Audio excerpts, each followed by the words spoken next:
after losing in Ohio, it seems like some of the Republicans, and I mean Republicans who matter, are getting it.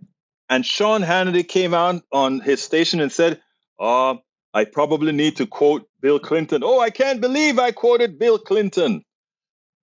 But in effect, he's throwing in the white flag. In effect, he realizes that the abortion issue is officially a loser for the Republican Party. Now, here's the kicker. We have several dynamics occurring, right?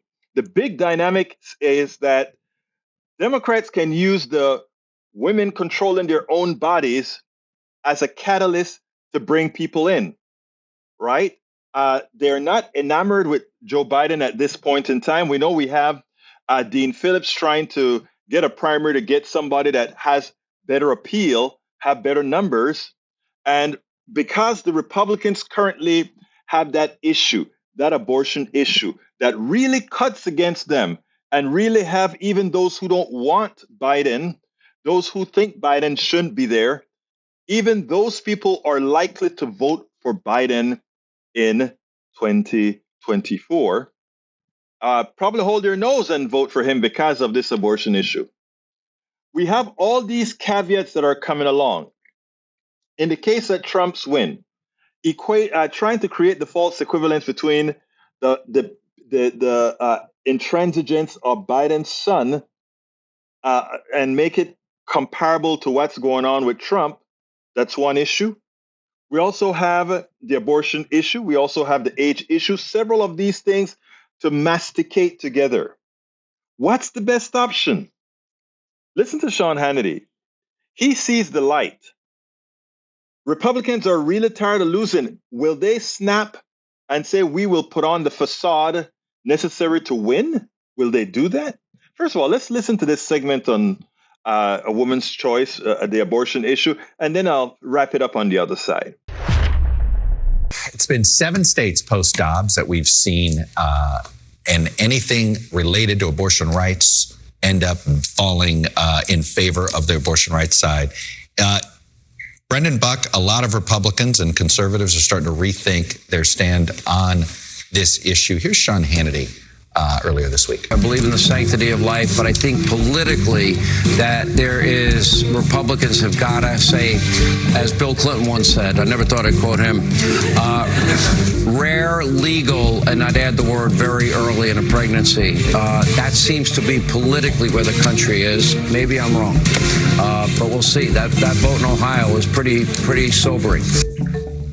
How many elected Republicans share Sean Hannity's concern? Probably more than a few, but I'm not holding my breath that the party's going to change position anytime. There is a large infrastructure in place. Getting people elected in Republican primaries where you basically have to assume a certain position that is much further to the right than I think a lot of people are.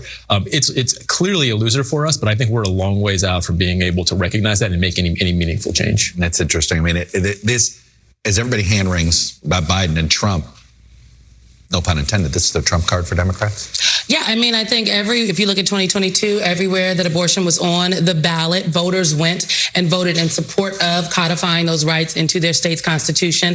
This Ohio vote, I think, is in fact a precursor to what we will see this November, where I expect Ohioans are going to identical vote.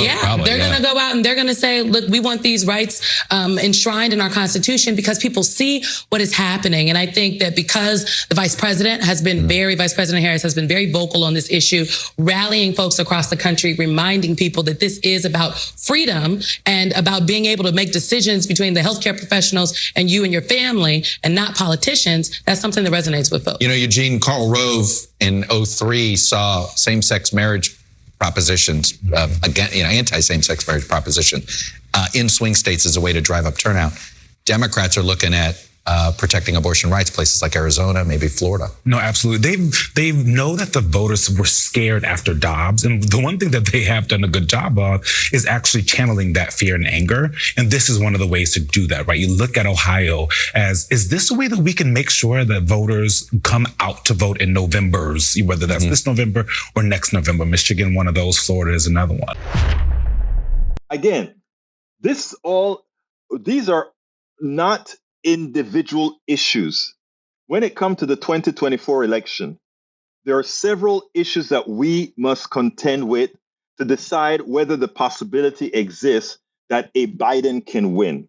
It has to do with Hunter Biden, which on the lower scale, it has to do, but they know how to play that up very well. The Republicans know how to turn lemonade from lemon, turn it into lemonade. So we have the Hunter issue. We have the age issue. Even as there are similar ages between Donald Trump and Biden, we've allowed that to catalyze in such a manner that it somehow Biden could be at a disadvantage there. We have the abortion issue that should play well for Democrats, but if Republicans see the light and make a U-turn on that issue sufficiently, maybe not a U-turn, but a warp, they may also take that off the table. And there are issue after issue after issue that, when put all together, makes 24 a very difficult year. Suppose Trump doesn't end up being the one who runs. Suppose the Republicans make a turn on the abortion issue. Suppose they play up the Hunter Biden issue and it sticks. Suppose as well the age matter cauterized. Biden is 80 years old.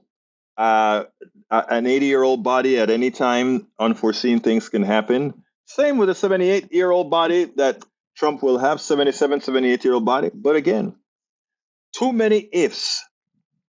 What are the answers? We spend a lot of time deconstructing the news, trying to parse it into a form that everybody can understand. We try to find those little nitpicks where it flies above the fray, etc.